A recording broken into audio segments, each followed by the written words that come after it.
Welcome to another episode of the Black Ball Sports Podcast. Your boys is back in the building. And we got some breaking news, man. The NFC East just got a little bit better. I woke up to that shit. I'm like, hell nah. Yeah, man. They got George Pickens. Cowboys ain't playing. That's a big deal. That's a big big deal. deal. That makes them a lot better. They got better in the draft. They solidified their offensive line. They got a real dynamic running back, I think, in the 4th or 5th round. And they just got Pickens to throw on the other side of CD. And say what you want about George Pickens. Dude can run routes. He can route you up. He can catch the rock. And that's a weapon. And the NFC East is loaded from top to bottom. And damn. That's all damn. What more can I say? I'm like, first off, you embrace the competition. Like, all right, let's work. Because you're confident in what you have. Thank God. Thank God we can finally be confident. I know speaking for my behalf on putting out a team that can compete. But damn, Dallas just got better, man. There is no way else to put it. Oh, yeah. And they that's a formidable opponent. Like I already was saying, if Dak can stay healthy, you know, that team is a 9-win team with Dak healthy, and playing like he plays in a regular season. Even with that supporting cast, you're looking at 11, maybe 12-win team. Now, I mean, Pickens is almost like he's a hell of a receiver, man. Yeah. He's a knucklehead, but he can catch. and it's not even that. It's just like, yo, now you got him with CD Lamb. Mm-hmm. You know what I mean? That's you can't just take one of them away. Now you got to account, for both of them. And you got a nice tight end over there too. I forgot. I don't know what their tight end is, but they got a good tight end too. So they got weapons though. Let me ask you this though, because Dak's coming off of tearing his hamstring clear off the bone. And the year prior to that, I think he was second in the MVP running. The year prior to that, he was out for the season. So he's been dealing with some real major injuries over the last 3 out of the 4 years. And last year, he's coming off of a torn hamstring.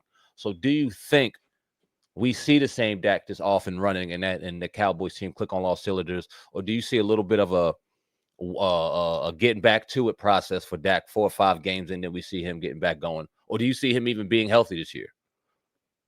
Yeah, I think he'll be good because he left early, right?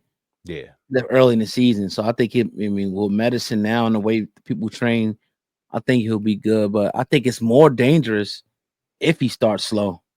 And picks up.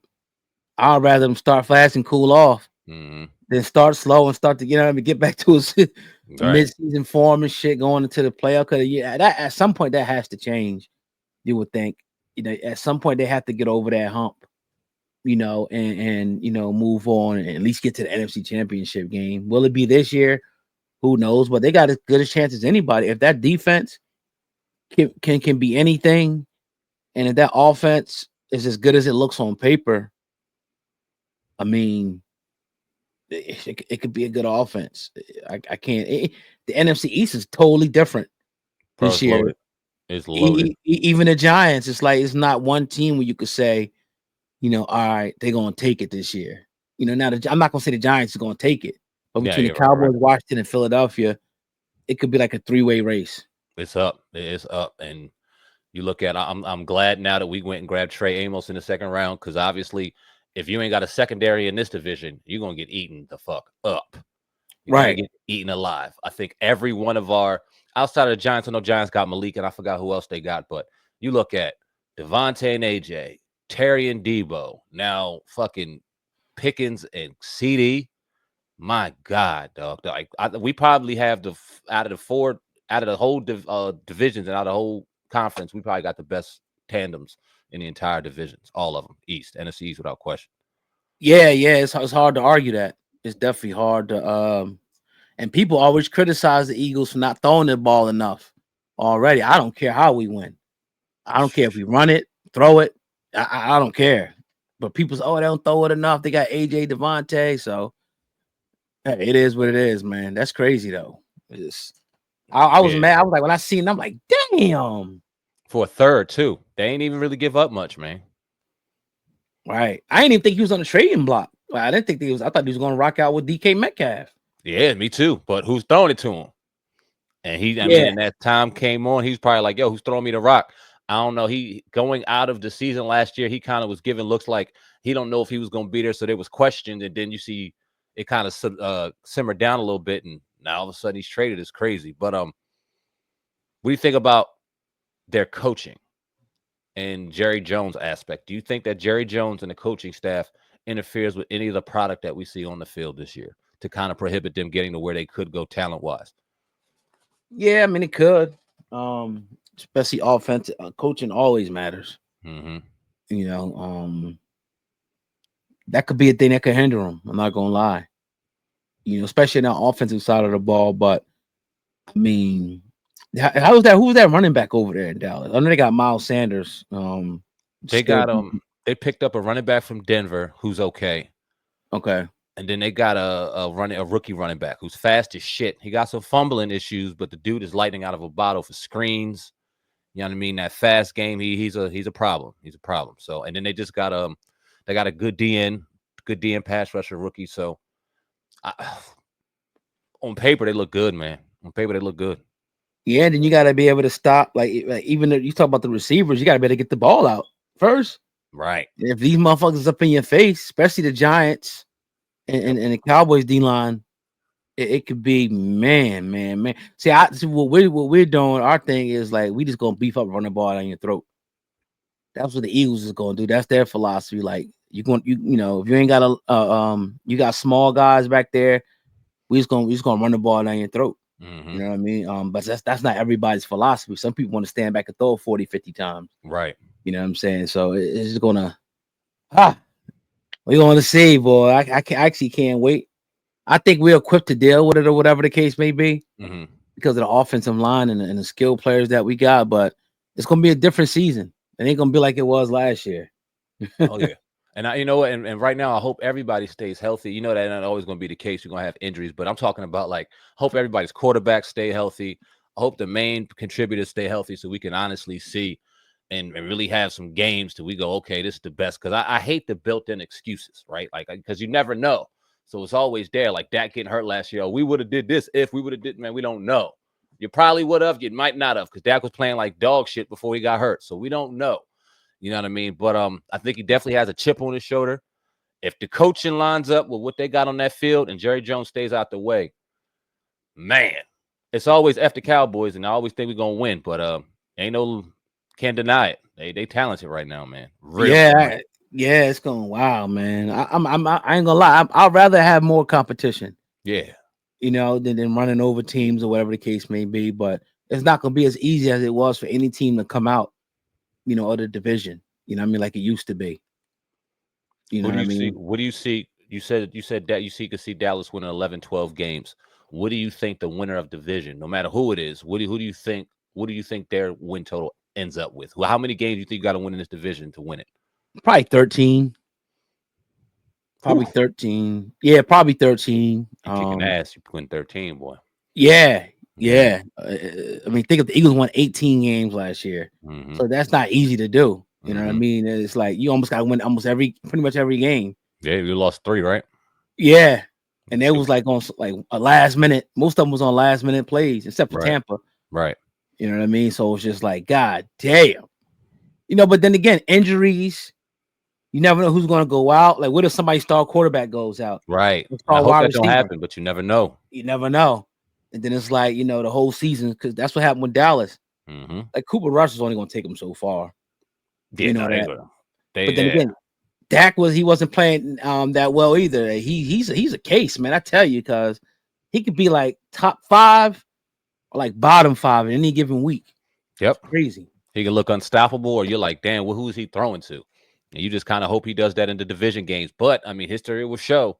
As much as we hate to admit it, he's owned us, and he's been very good with y'all, and he's owned the Giants. So, dude has a lot of success within the division in the regular season.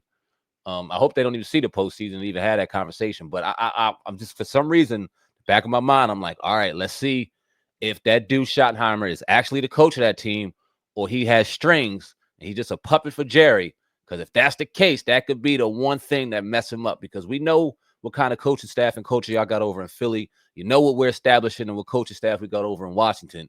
So you better be right when it comes to coaching. And I think that might be their Achilles heel. I mean, maybe I'm hoping for it. I don't know. Shit. Talent-wise, boy, man, it's going to be hell to deal with on Sundays with them, boy.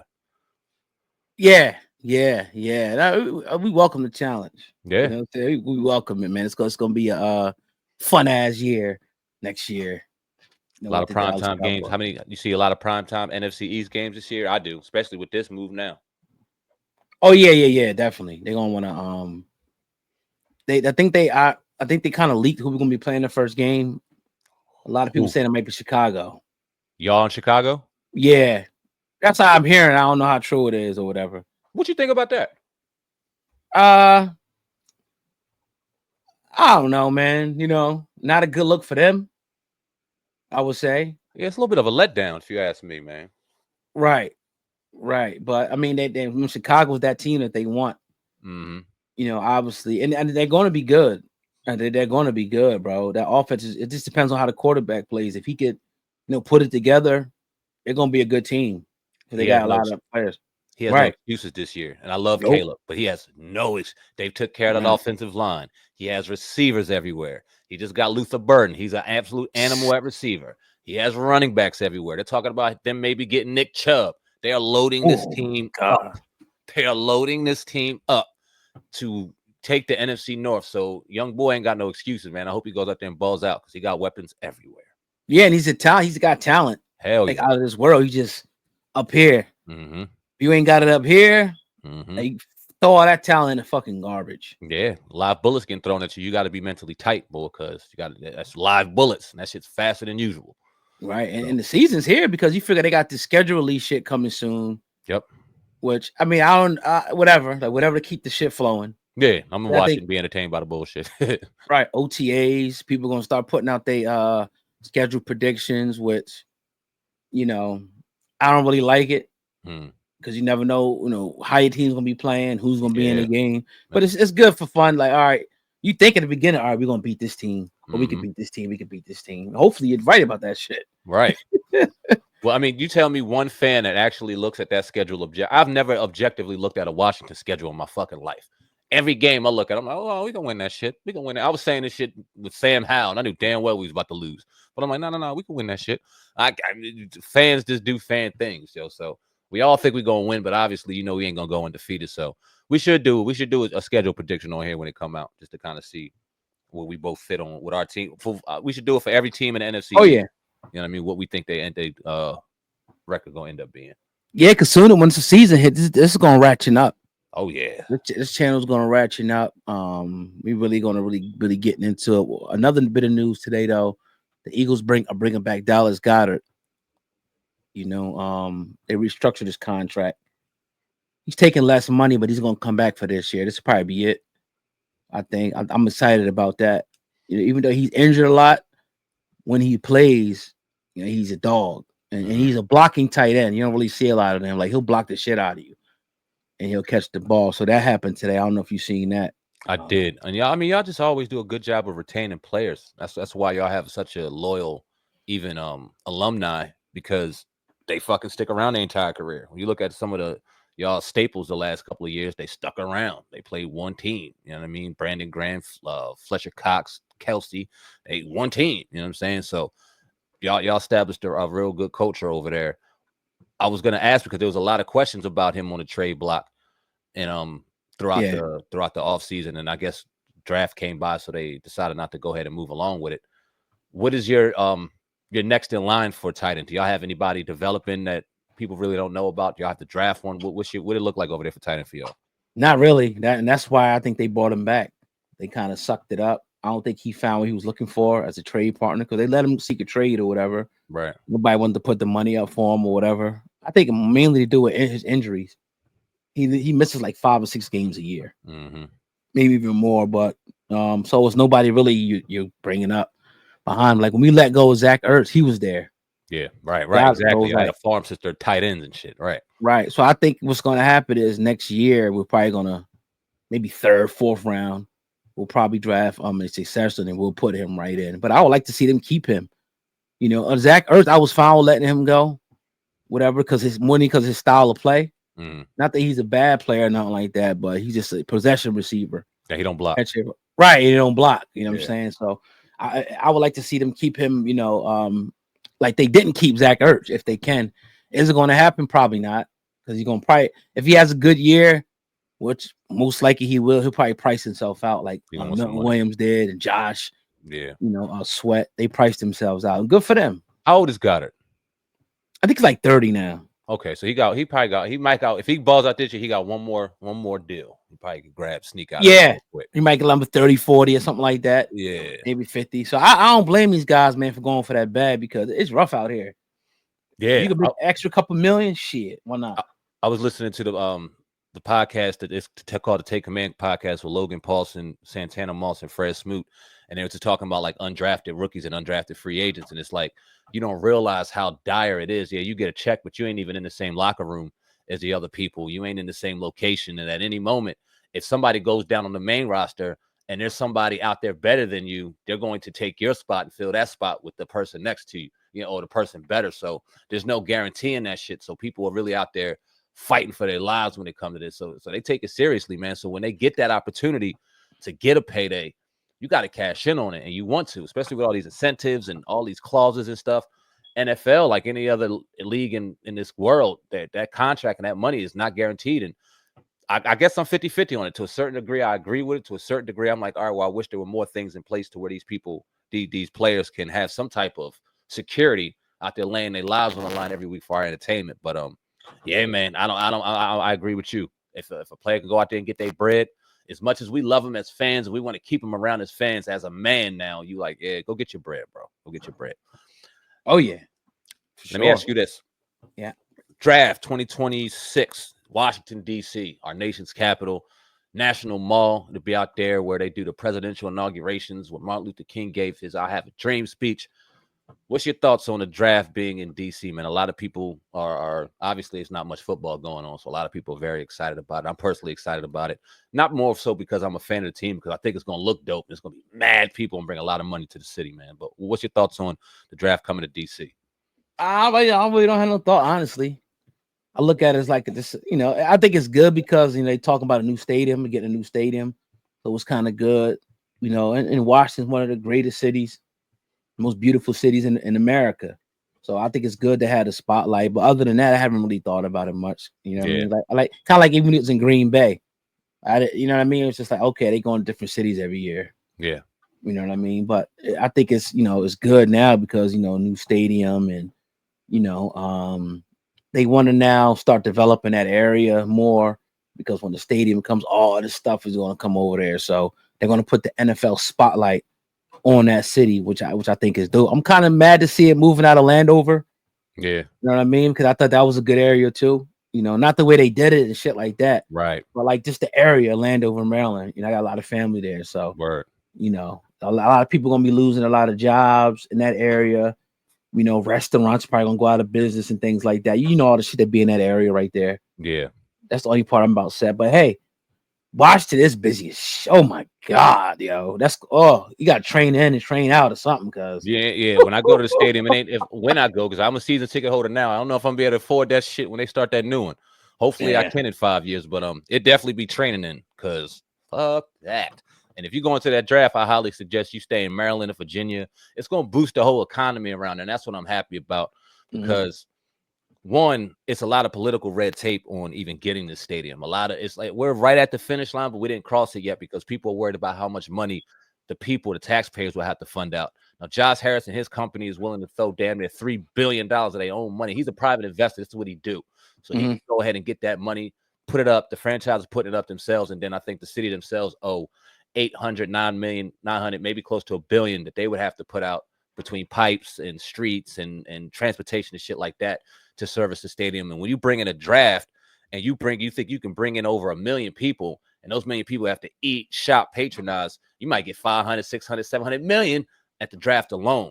So it makes sense for them to kind of say, okay, listen, we don't worry about the people going ahead and pay. We'll bring the draft in the NFL in good faith. We'll let y'all come in, let y'all eat off of that. And y'all can use some of that money to pay for the draft. So it makes sense. Washington was a toilet bowl for the last 20-something years. A toilet bowl. And it hurts me to say it, but I've been in it with them. And you look at one ownership change and you see how the NFL wants to have DC as one of their pinnacle franchises. Now they throwing them all this shit, man. This is a travesty that what this owner did to this team, man. And I'm glad it's changing finally. Yeah, definitely. Like I said, it's definitely good for the area. Yeah. Oh yeah. That's going to be wow. You know what I'm saying? That's going to be a good, look. The stadium, I'm thinking it says it's going to be a dome. How you feel about that? I'm happy as hell, to be honest with you. Right, I'm happy right. about it. I don't want to see domes across the country and take away the elements of football. I don't want to see a dome in Buffalo. I don't want to see a dome in Lambeau. I don't want every city to become domes and then we take away the football elements. But when you look at a city that's trying to host a Super Bowl, when you look at a team that I go to and watch, I would love to be comfortable. If it's pouring outside one day, not have to have a poncho on and all this shit and be able to still enjoy the game. Mm-hmm. And I think how they're going to do it is going to be dope. So I'm for the dome in that aspect, but I'm not for everybody having a dome. I'm really not. And I was hoping it'd be retractable, but the layouts and what they're talking about is probably it's going to be domed out. So even this retractable is like, if it's bad weather, they're going to close it. They're going to close it. Yeah, they is like, you know what I mean? They're gonna close it without question. They don't want to fuck that up. Them seats and all that shit. And they trying to do the World Cup there. They trying to do the Olympics. They trying to make this the pinnacle because all that money it would bring into DC. And so I see it being a dome. I never got a chance to go to RFK. You know what I mean? The first stadium I ever went to was the Redskins against the Eagles at the Vet, and then obviously FedEx for all these years. So I'm very excited to go out there. I know that's a place we went a lot as kids. I remember going to the Bureau with Grandpa and Hattie and you know what I mean, my mom and we went out there. So we got a lot of good memories out there, man. So I'm excited to take my kids out there finally to enjoy it too and watch a game. So yeah, I think a lot of like you say you don't want it, but I think it's a lot of these places are moving to domes. They are, man. They even talking about Philly's next stadium being a dome. Probably will be. And I'm like, I don't really, you know what I'm saying? I get it. I like all the reason that you said. I agree with that. And the stuff that you could do, that's what they're looking at more so. Like the stuff that you could do, the stuff that you can host, the big thing outside of football season, because it's all about money. Right. They don't really care about, coming to Washington or Philly in January, cold, fans dealing with the elements. Yeah, don't give a fuck about right. They say fuck all that shit. We can do fucking. So I think most people are moving towards that. You probably have some people that are going to like Lambeau, Buffalo are going to keep that, that element, I'm going to those places. So, but it's a great thing, man. It really is. And I can't wait to be playing up in that joint, man. Oh, I can't wait either, man. It's going to be beautiful. And when you look at when you think about the major cities, it's almost like as much as you hate it, you almost got to have a dome. Philly needed like as much as the elements and being out there, whether it was the Vet or the Link and those elements was dope. It was football, but that's a major city. They're gonna want Taylor Swift. They're gonna want Beyonce, even though they got the basketball shit. Why not put it in? They're gonna want UFC. They're gonna want the Super Bowl. So that's where these major cities are moving, man. So I think Buffalo and Kansas City, even though Kansas City been winning Super Bowls, their market isn't as huge as we are and y'all are in Dallas and New York. So y'all stay cold and we're gonna get these fucking domes. That's what it looked like. Word. I want to ask you, I don't know if it was a little controversial, not even controversial. It was just Philly media trying to stir some shit up again like they do. AJ, I guess he had an engagement party, which most of the people that were there was his like receiving room. Okay. Like even like guys that probably want to make the team this year were there because they spend a lot of time together, for sure, whatever room they're in. And then you maybe have like Slay and like a couple other people scattered here there, but Jalen Hurts wasn't there. So they try to make a big stink, like something brewing, this, that, and the third. And this is what I mean when I talk about how toxic Philly media is. Like they really made that a story. Like who gives a damn? Now, undoubtedly, like maybe they ain't as cool as they used to be. But they don't have to be. Right. They don't have to be. Long as they cool in the locker room and nobody's trying to screw nobody's girl, nothing crazy like that. They could do what they do on the field. That's all we worried about. Every locker room, you're not gonna have people that are cool people, but there's still a mutual respect there. I mean, this dude was at his draft and all that. Like they friends, but I think that them being on the same team, now they're growing up as men together. Mm-hmm. So they kind of they got their family here, their family there. They probably don't chill as much like they used to. Right. You know how the shit go, but what you think about it? Philly is probably one of the only media bases that I know of that actually give a shit about this type of stuff. Like, why do you care? You and the weird part, I ain't gonna say frustrating because fuck the Eagles, But the weird part about it is, why do y'all just won a Super Bowl? Right. As the media, you would think they'd be happy as hell. Okay, we're gonna celebrate AJ doing this thing. We ain't even gonna think about Jalen because this ain't the season. This is his personal thing doing his thing. Jalen could be off at the Met Gala or doing this or doing that. Why do you care? Like, I just don't understand why some media, in particular Philly, tries to stir wrenches and try to create controversy. It's almost like, okay, we're gonna use this team that we cover as bait to try to sell our stories and get our shit across, but it should be the exact opposite. It should be non-biased, straight up and down. Call it like you said. If the shit going on in the locker room, report it. That's your job. But don't stir it up and create something and grab a quote and do this. And that's why people don't mess with the media, man. And Philly's weird for that, bro. Like, I personally do not care. You know what I'm saying? If Terry wasn't at Jaden's, whatever, or Jaden went at Terry, look, throw that motherfucker touchdown on Sundays from September to January, hopefully February, and we good. Okay, what y'all do outside of that? That's all. That should be all that matters. But that's Philly for you, boy. That media is weird, man. But the truth is, it's just like anything else. Like, negativity sells. So they will rather, like, even last year they were talking about get rid of the coach and things like that. We had lost like 2 games, and should he be on the hot seat? Even before they even started playing, they was like, I don't think this shit gonna work. Kellen Moore's gonna end up being the coach. All this shit they was saying, like, just making up narratives. They will rather, some, not all, be like the shit blow up and Jalen be going at like the T.O. McNabb thing. They will rather that than them winning, because you get more clicks talking about drama than you do about winning. And that's what I truly believe. Some of them are out for that.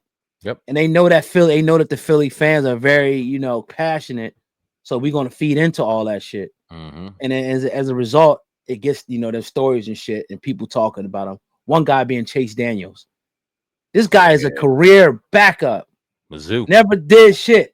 And always got something to say about jail. If I started a franchise, he would probably be like the 10th guy. Like, the man just won a Super Bowl. Right. We just built a team around this man that won a Super Bowl. What are you talking about? Before Lamar, before Josh, before Joe, before all those guys that probably got more talent, like they say, this man won a Super Bowl. What are we talking about here? But it's for clicks and shit. I understand. That's why I never feed into it. And I mean, you figure his social media, because I know he does stuff on network, I think Fox or whatever the case. But his social media, he got to run that, and he know who he know what to stir. He know who gonna come at his neck if he say something. It's y'all. Say something about Philly, they coming in drones, and they probably feeding him. So he like, fuck it. I even said something to him a few times, like, don't show up to Philly, nigga. I just said, like, nigga, we gonna break a beer bottle on your head. Who he played with? I know he played with us for a little bit. He played with us too. He played for the Eagles. He played for everybody. Yeah. I know he came out of he was a beast in Missouri, but he ain't do shit in the league. Right. And it's like, I get it, like, if you never play at the level of somebody, I don't want to hear shit. Like, I don't want to hear nothing. You never played at that level. I get it. You're a commentator, but everything always got to be negative. And the man just won. He can't do like, it's just, come on, man. But I understand. It's just like those people we see in the hip hop. Like, they're going to always be that negative voice. They're going to say something negative, like a Charleston White, just to get people, you know what I mean, going and talking about it. So, Yep. And ain't nothing else to talk about because ain't no ball being played. So they'll do their top 10s and what they won't do all day just to create clicks. And you know how that go. Right. But yeah, it is what it is. You got anything else, man? Got anything else over there, brother? Nah, I think that's it, man. I ain't got nothing else. I'm good too, man. Good too, man. Another dope episode in the books of the Black Ball Sports Podcast. Hey, y'all keep liking these videos, keep sharing these videos, subscribe to the Black Ball Sports Podcast. We got a lot of heat coming your way. We're gonna be doing vlogs from stadiums. We're gonna be getting live with y'all. We definitely gonna be getting heated when we comes to our games and in this season, man. So y'all stay tuned and keep locked in, man. We out. All right, man. Peace.